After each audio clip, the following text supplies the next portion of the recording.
Problem से solution तक, astro तक, नो योर फेट।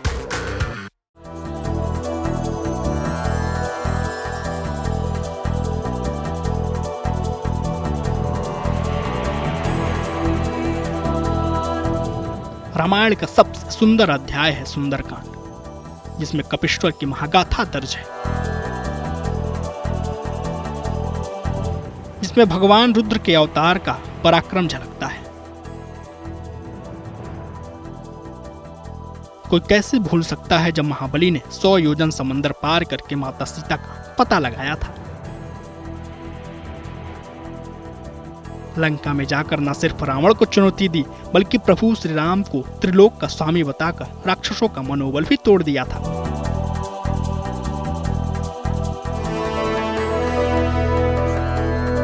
ये सिर्फ और सिर्फ हनुमान जी ही कर सकते थे।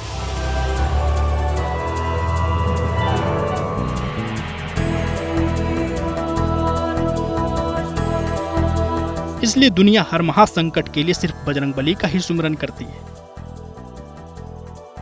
और बजरंग के शौर्य की महागाथा लिखी है सुंदरकांड में। लेकिन रामचरितमानस के इस बेहद खास कांड को क्यों बोला गया है सुंदरकांड, चलिए ये भी आपको बता देते हैं।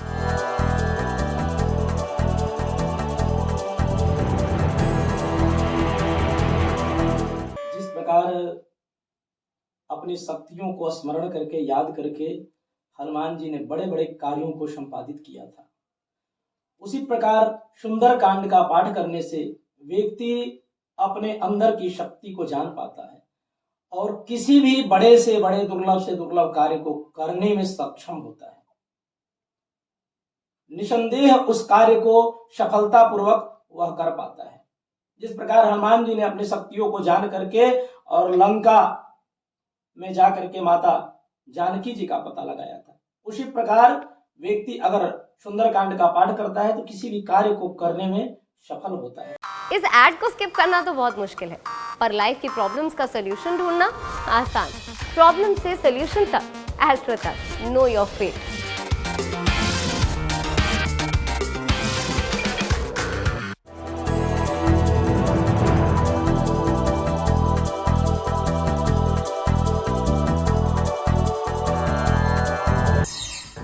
हनुमान जी सीता जी की खोज में लंका गए थे।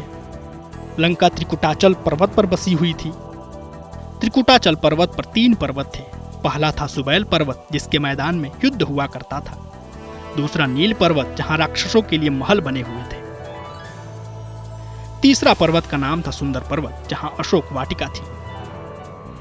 इसी वाटिका में हनुमान जी और सीता जी की मुलाकात हुई थी। इस कांड की यही सबसे प्रमुख घटना थी, इसलिए इसका नाम सुंदरकांड रख दिया गया। हनुमान जी ने अपनी बुद्धि और बल से सीता जी की खोज की थी। इसी वजह से सुंदरकांड को हनुमान जी की सफलता के लिए याद किया जाता है।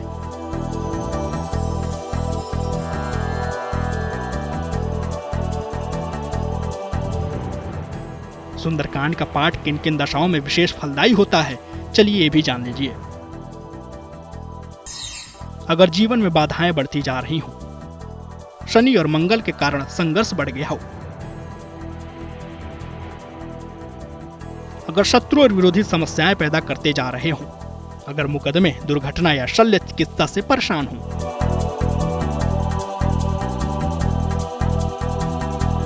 श्री रामचरितमानस के सुंदरकांड की कथा सबसे अलग है।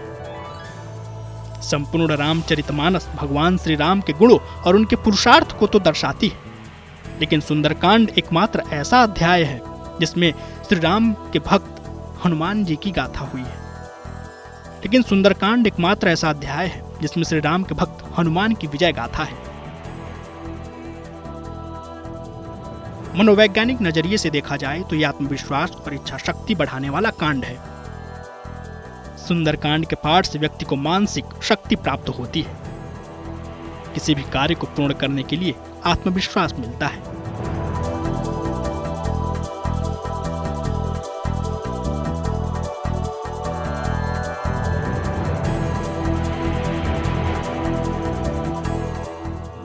एस्ट्रो तक ऐप पर आपको मिलेगा भविष्य से जुड़े हर सवाल का जवाब। डाउनलोड कीजिए एस्ट्रो तक ऐप और चुटकी में जुड़िए इंडिया के बेस्ट एस्ट्रोलॉजर से।